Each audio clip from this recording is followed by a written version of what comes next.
Hello everyone and welcome to yet another edition of New Reads. I thoroughly enjoyed doing the first episode, that was the Perumal Murugan book, Estuary, and I'm very happy that a lot of you have sent in your comments and some of you have even subscribed to the channel. If you like this video, please do share and please do subscribe so that you do not miss out on any of the new books that are being discussed here. Today we are going to discuss a book by the writer Jeet Thayil, and the book is titled Low. In fact, this is not really a very new book. This book came out sometime earlier this year. It was just before the lockdown. However, I felt that this book was not probably adequately discussed. That sort of justifies the reason why the book is being discussed here today. Low is a book which is part of a trilogy by Jeet Thayil. The first book in this series, which was called Nacrcopolis, came out in 2012, which was also shortlisted for the Man Booker Prize that year. Later, he came up with this book in 2018 called The Book of Chocolate Saints. And now this book is the third in the series. As in the first book, Nacrcopolis, the setting of the book Low is also in Bombay, as the author would like to call it. You know, the old and enchanting name Bombay, which was later changed to Mumbai. Low tells the story of a poet named Dominic Ulysses, who travels from Delhi to Bombay with the ashes of his young wife Akki, who committed suicide. As Ulysses says in the novel, the only thing possible now was oblivion with the aid of certain powdery or liquid substances.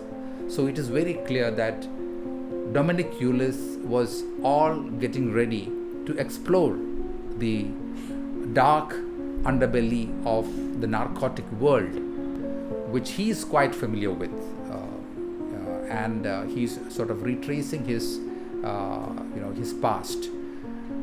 But this time he has not just he's not just alone. He has also got the memories of his deceased wife, and also got the ashes which he's carrying with him to immerse in clean water, as he says. You know, this is part of a Hindu tradition where you immerse the ashes in water.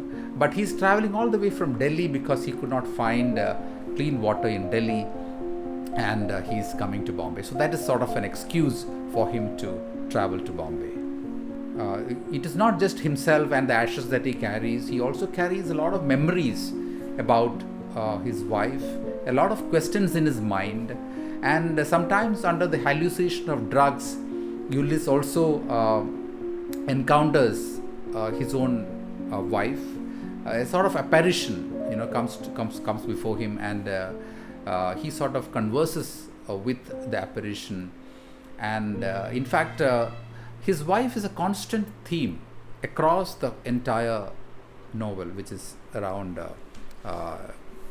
225 pages. And just as drugs, a whole lot of drugs, heroin, cocaine, cannabis, a whole sort of, and of course a lot of alcohol. So this is actually a journey through a different kind of life which the protagonist is extremely familiar with, and the reader may not be extremely really familiar with what or prepared to go through some of these himself or herself, but that is the kind of journey that one needs to be prepared for when you read Jeet Thayil's novels, especially Nacrcopolis and now Low. So the craft of the novel is really interesting. As Ulysses lands in Bombay, and he travels through various places that are familiar to him, he encounters certain very interesting characters. They sort of come and go. None of them stick around for a long time, except for an elderly lady called Payal.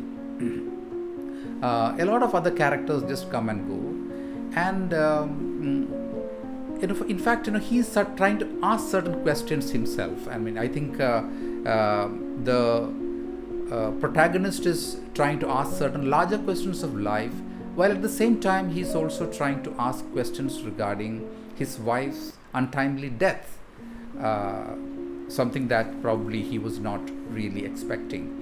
And he's trying to understand from various conversations he had with his wife earlier, right from the time they fell in love and later they got married, to understand the various nuances of the conversations, to find out whether she had given any hint that she would be taking her own life so soon. So this has sort of shattered him, and he's perpetually asking these questions to himself.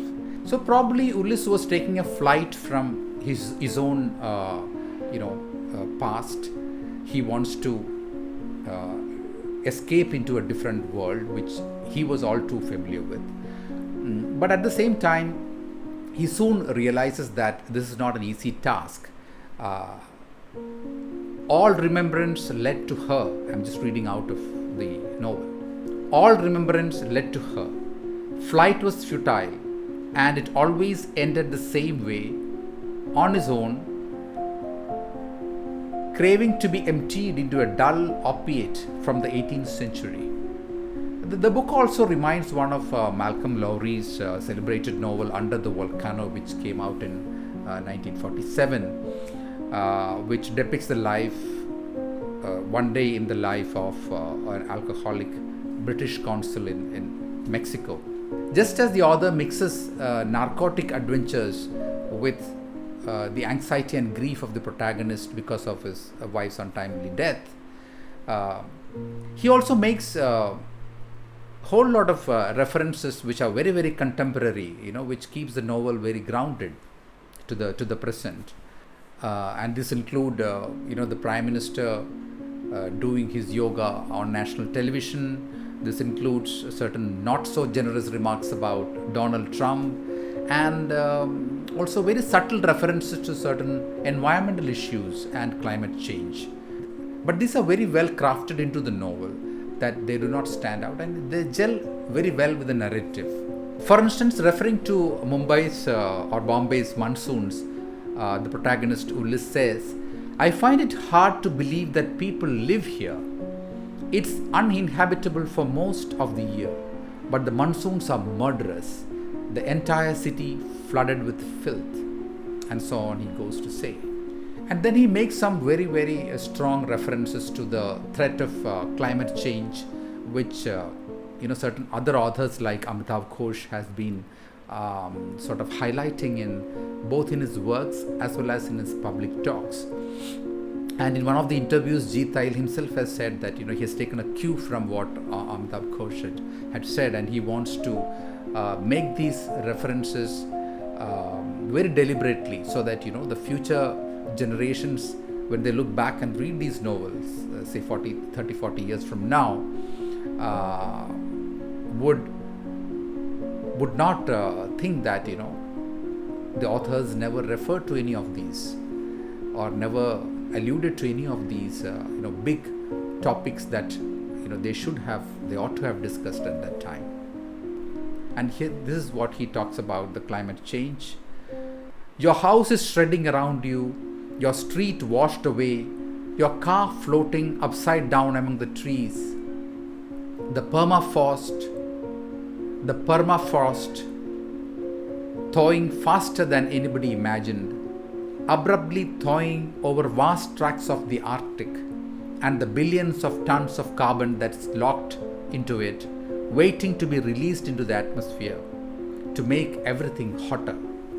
So Low is a book which is not an easy read. I mean, it's not a kind of a relaxing read that we can have, because of the very nature of the kind of topic that it discusses. It's a dark novel. The characters are somewhat miserable. You always fear what would happen to them next.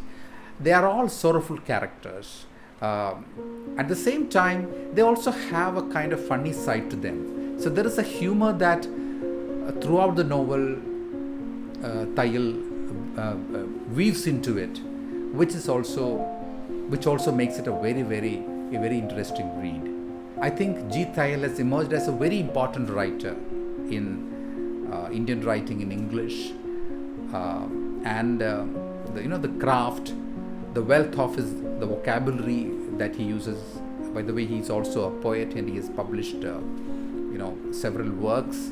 He's also a musician. So you find all this, there is a particular music rhythm about his writing. There is a lot of craft involved.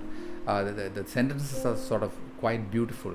The storytelling also is tragic, and at the same time it is funny in a way.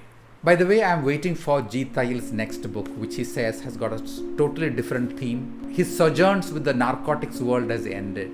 The theme of his new novel is biblical, and he's exploring women characters in New Testament.